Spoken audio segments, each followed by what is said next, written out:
The Russian Revolution of 1917 sparked the rise of a new socio-economic and political frontier that would radically transform Russia. This would be the world's first communist state, the Union of Soviet Socialist Republics, the USSR. Communism would eventually spread around the world and establish the USSR as a world power whose influence is still felt today. The Russian Revolution was a period of political upheaval that took place in two stages.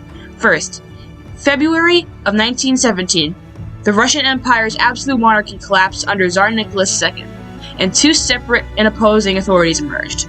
The Petrograd Soviet of Workers and Soldiers Deputies, a council elected to represent trade unions for fair and safe working conditions, and the Provisional Government, an assembly of liberal and moderate socialist politicians who believed in a democratic government led by Alexander Kerensky. These two forces fought for control until October 25, 1917, the October Revolution, when a small band of revolutionaries, the Bolsheviks, overthrew the Provisional Government and infiltrated the Petrograd Soviet, taking control of their central committee. In doing so, they ultimately dismantled Russia's capitalist system and established a classless society. Vladimir Lenin, a leading figure in the Bolshevik Party, spent over 20 years studying Marxism, a social and economic theory developed in 1848 by Karl Marx and Friedrich Engels, and laid out in the Communist Manifesto. The theory is based on the idea that capitalism is fundamentally flawed and creates an unequal society, that the exploitation of the working class, the proletariat, by the nobility and middle class, the bourgeoisie, is the root cause of social inequality. It argues that the state is a tool used by the bourgeoisie to maintain their power and control over the proletariat. Every society must gradually transform from autocracy to a bourgeois democracy that would eventually transition through a socialist revolution to an industrial proletariat democracy, which would abolish capitalism and take everything in society into communal ownership. Communism, the only way to achieve true equality and create a utopian society. But Lenin took it a step further. He thought it was possible for Russia, a scarcely industrialized backward country, could move straight from autocracy to socialism, skipping the development of a bourgeois democracy towards communism. He further believed that the workers needed an organized, committed group of revolutionaries, vanguards, to drive the development of communism through violent revolution. These vanguards would be the Bolsheviks. He saw this as the only way to achieve true equality in society, and enable all ethnic people living under Russian rule to be equal, and to have the right to self-determination.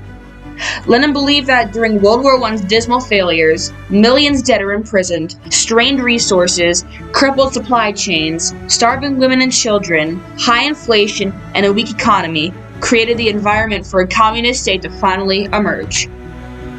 The Provisional Government couldn't solve these problems and admitted they would continue to pursue the victory in war.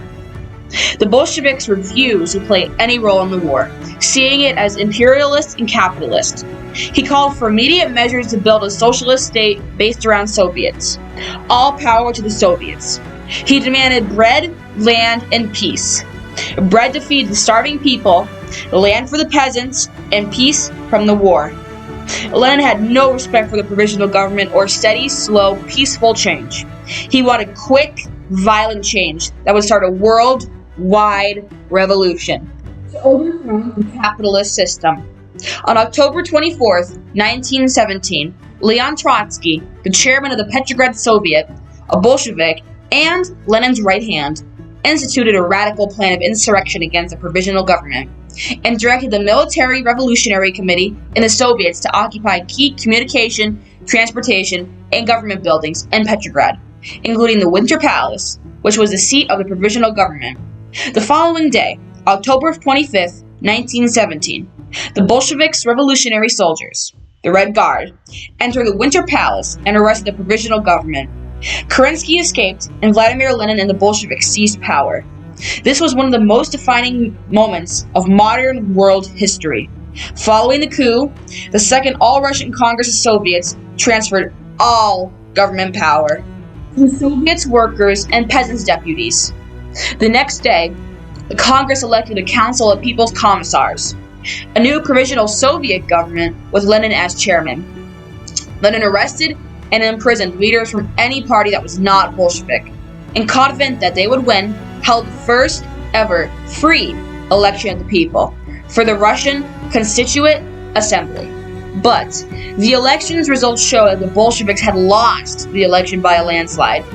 The next day, in disgust, Lenin dissolved the assembly and seized control of Russia.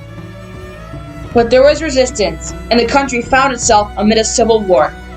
Trotsky's Red Army against the Loyalists' White Army, or those pursuing a representative government. Lenin signed a document stating that imperialism would not be maintained, and that the Russian people could decide their own political future. But the promise of socialism and a democratic legislative assembly to represent the people was broken. Lenin began to create a communist state, which in many ways resembled the Tsarist regime that the Russian people had been trying to escape. The Cheka was created, which resembled the Okhrana, the secret police under the Tsars. They arrested and executed, or sent anyone thought to be a counter-revolutionary or an enemy of the state, to labor camps as a means of terror, known as the Red Terror, to retain control. Soon, the Bolsheviks renamed themselves the Russian Communist Party and turned Russia into a one-party security state, with Lenin emerging as a leader and presiding over all Soviets throughout Russia. He then moved the capital from Petrograd to the medieval fortress known as the Kremlin in Moscow, as if to go backwards and control the Russian people instead of liberating them. Then introduced the major Marxist economic and property reforms, the nationalization of industry, and the collectivization of farming. Lenin's nationalization of key industries, including banks, railroads, transportation, trade, and communication, was seen as a necessary step to remove the power of the capitalist class and ensure that resources were used in the interests of the people. Factories were also brought under state ownership, whose control was handed to the Soviets. New rules were introduced to reform the labor laws, such as reducing the workday from as much as 14 hours to 8 hours. Lenin declared the immediate separation of church and state, and then abolished religion and national privileges, removing ethnic identity.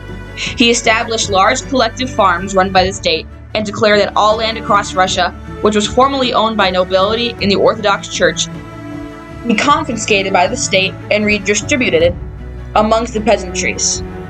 The communist regime started to provide free education, address widespread illiteracy, and replace the old Tsarist legal system in favor of a better system. Russia finally ended its participation in World War I by signing the Treaty of Brest-Litovsk, but was stripped of its prime agricultural land, industrial cities, and densely populated areas. Lenin implemented the new economic policy to stabilize the Russian economy. This allowed Russians to own small amounts of land and businesses, while still maintaining state control over key industries. The NEP improved to the Russian economy, but was abandoned in the 1920s as the process of state management of industry and farm collectivization intensified. Lenin's beliefs transformed over his lifetime, from seeking a utopian society of communal ownership to seeking power through terror.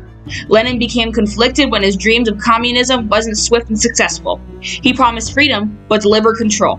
That set the stage for his successor, Joseph Stalin. Yet, a new socio-economic and political frontier was forged, whose ideology spread and took root around the world, surpassed the collapse of the USSR in 1991, and exists still today. Hello, my name is Alex Krupitsky. And my name is Miriam Krupitsky. We left Russia in 1978. Those days living there was definitely different from today's world. Growing up in USSR as a kids, we had a happy childhood.